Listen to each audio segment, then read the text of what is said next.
ഇവിടെ ശരണമന്ത്രങ്ങൾ മുഴങ്ങി നിന്നിരുന്ന ആ കാലം അവസാനിച്ചിരിക്കുകയാണ്. ഇനിയിപ്പോൾ ഏതാണ്ട് ഒരു വർഷം നമ്മൾ കാത്തിരിക്കണം. ഈ മണ്ഡലകാലം അവസാനിച്ച് കഴിഞ്ഞപ്പോഴത്തേക്ക് നമ്മുടെ ഈ അഴുതാ നദി കിടക്കുന്നത് കണ്ടോ, വളരെ വിജനമായിട്ട് ഇവിടെയെങ്ങും ആരുമില്ല ഇപ്പോൾ. അവിടെ ഇവിടെയൊക്കെ കുറച്ച് ആൾക്കാർ മാത്രമേ ഉള്ളൂ. അവരും ഇന്നും നാളെയൊക്കെ ആയിട്ട് അങ്ങ് പിരിയും.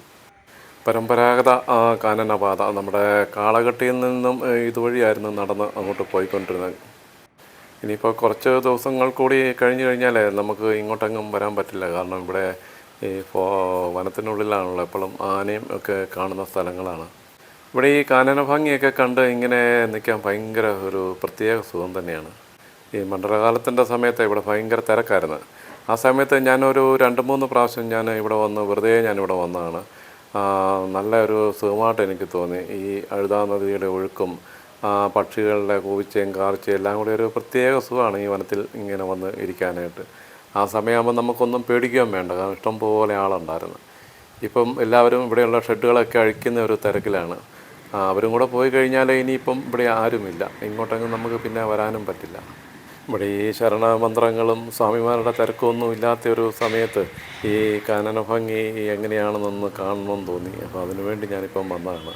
ഇപ്പോഴാകുമ്പോൾ ഈ താൽക്കാലിക ഷെഡുകളൊക്കെ അഴിക്കുന്ന ആൾക്കാരുണ്ടല്ലോ, അതുകൊണ്ടൊന്നും പേടിക്കണ്ടല്ലോ. തൻ്റെ ഈ പാലത്തിൽ കൂടെ, ഇത് അഴുതാ നദിയാണ്, ഈ അഴുതാ നദി കൂടെ ഈ പാലത്തിൽ കൂടെ കയറിയായിരുന്നു അപ്പുറത്തേക്ക് സ്വാമിമാർ നടന്നു പോയിക്കൊണ്ടിരുന്നത്. ഇനിയിപ്പോൾ അങ്ങോട്ടെങ്ങും പോകാൻ പറ്റില്ല, അവിടെ എല്ലാം ബ്ലോക്ക് ചെയ്ത് കഴിഞ്ഞിരിക്കുകയാണ്. കുറച്ച് സ്വാമിമാർ ഇവിടെ നിൽപ്പുണ്ട്, അവരിവിടെ കുളിച്ചുകൊണ്ട് ഇങ്ങനെ നിൽപ്പുണ്ട്. പിന്നെ ഇവിടെ ഈ ഷെഡ് പൊളിക്കുന്നവർ മാത്രമേ ഉള്ളൂ. ഇനിയിപ്പം ആന ഉൾപ്പെടെയുള്ള ആനിമൽസ് എല്ലാം ഇവിടെ വരും വെള്ളം കുടിക്കാൻ വേണ്ടി പകലെല്ലാം.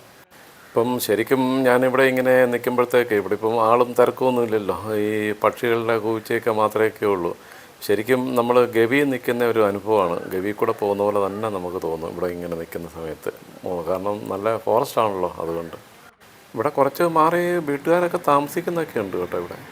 ഈ റോഡും ഒക്കെ ഏതാണ്ട് വിജനമായിക്കൊണ്ടിരിക്കുക. ഇപ്പോൾ ഈ വല്ലപ്പോഴും 1-2 വണ്ടി മാത്രമേ വരുന്നുള്ളൂ. എന്താണെങ്കിലും ഈ വനത്തിനുള്ളിലെ കാഴ്ച കാണുന്ന ഒരു പ്രത്യേക സുഖം തന്നെയാണ്.